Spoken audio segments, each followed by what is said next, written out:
নাঈম শেখ ২৪ বল খেলে উনি ৭ রান করেছেন, মাত্র ২৯ স্ট্রাইক রেট, এবং উনি প্রত্যাশা করেন যে উনি এয়ারপোর্ট থেকে নামলে ওনাকে ফুলের তোড়া দিয়ে সংবর্ধনা জানানো হবে। What a funny act. এবং উনি ফেসবুকে গিয়ে একটা পোস্ট করেছেন, পোস্ট দিয়েছেন, উনি আমাদের কাছ থেকে প্রত্যাশা করেন যে আমরা দর্শক হিসেবে আরও সুন্দর আচরণ করতে পারতাম। কেন একই জায়গায় তো সাইফ হাসানকে খুব ভালো সংবর্ধনা দেওয়া হলো, আপনাকে কেন দেওয়া হলো না? কারণ আপনি ওই ২৪ বল খেলে যে ৭ রান করেছেন, সেটাও পাড়ার ক্রিকেটের একজন ব্যাটসম্যানের চেয়ে বাজে রকম দেখতে হয়েছে। এবং আপনার আরেক ভাই নাজমুল হোসেন শান্ত, উনিও ১৮ স্ট্রাইক রেটে ব্যাট করেছেন এদিন। তার মানে আপনারা এরকম খেলে যাবেন, আমাদের সাথে এরকম দিনের পর দিন আমাদের আবেগ নিয়ে আপনারা খেলবেন, আর আপনারা প্রত্যাশা করেন যে আপনাদেরকে আমরা ফুলের তোড়া দিয়ে সংবর্ধনা জানাবো?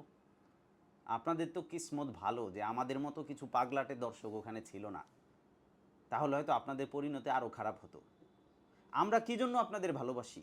বিকজ আপনারা ক্রিকেটার, দেশের হয়ে খেলেন, ভালো পারফর্ম করেন, আমরা আনন্দ পাই। তো আপনারা পারফরমেন্স না করে আমাদের কাছ থেকে প্রত্যাশা করেন যে আপনারা দিনের পর দিন এরকম খেলে যাবেন আর আমরা আপনাদেরকে সাপোর্ট দেব? ইম্পসিবল। ওই চিন্তা থেকে বের হয়ে আসেন। এত বাজে ক্রিকেট আমি আমার জীবদ্দশায় আর কবে দেখেছি আমার মনে নাই। হামজা চৌধুরীর মতো একজন ফুটবলার, যিনি বাংলাদেশের পক্ষে একটা ম্যাচ খেলে মাত্র ২০,০০০ টাকা ম্যাচ ফি পান, সেখানে আপনারা লক্ষ লক্ষ টাকা ম্যাচ ফি পেয়ে থাকেন, তারপরেও আপনাদের কমতি কিসের? এত সুন্দর ফ্যাসিলিটিস মোহাম্মদ আশরাফুলের সময় আসলে, সাকিব আল হাসান, তামিম ইকবালের সময় বা তারও আগে আসলে বাংলাদেশের ক্রিকেট আরও অনেক উন্নত হতো।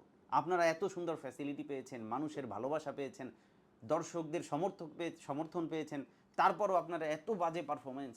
সেই মনেও নাঈম শেখ, আপনি আবার চ্যাট জিপিটি ব্যবহার করে পোস্ট করেছেন যে আর একটু ভালো আচরণ পেতে পারতেন। আপনাকে ধ্বনি দেওয়া হয়েছে, তাসকিনকে দেওয়া হয়েছে, সাইফ হাসানকে আমি বললাম, সাইফ হাসানকে তো ভালো কথা বলা হয়েছে। আপনারা পারফর্ম করেন, সাইফ হাসানের মতো পারফর্ম করেন, আমরাই আপনার গলায় ফুলের মালা ঝুলিয়ে দেবো, কোনো সমস্যা নেই। এত বাজে পারফরমেন্স করে চ্যাট জিপিটির ওই পোস্ট না দেওয়া উচিত ছিল আপনার। এটা আপনাদের কাছ থেকে আমরা প্রত্যাশা করি না। আরও ভালো খেলেন, আমরা মাঠে গিয়ে আপনাদের সমর্থন করব, আর এরকম বাজে খেলবেন, ভবিষ্যতে আরও খারাপ পরিবেশ আপনাদের জন্য অপেক্ষা করতেছে। Thank you.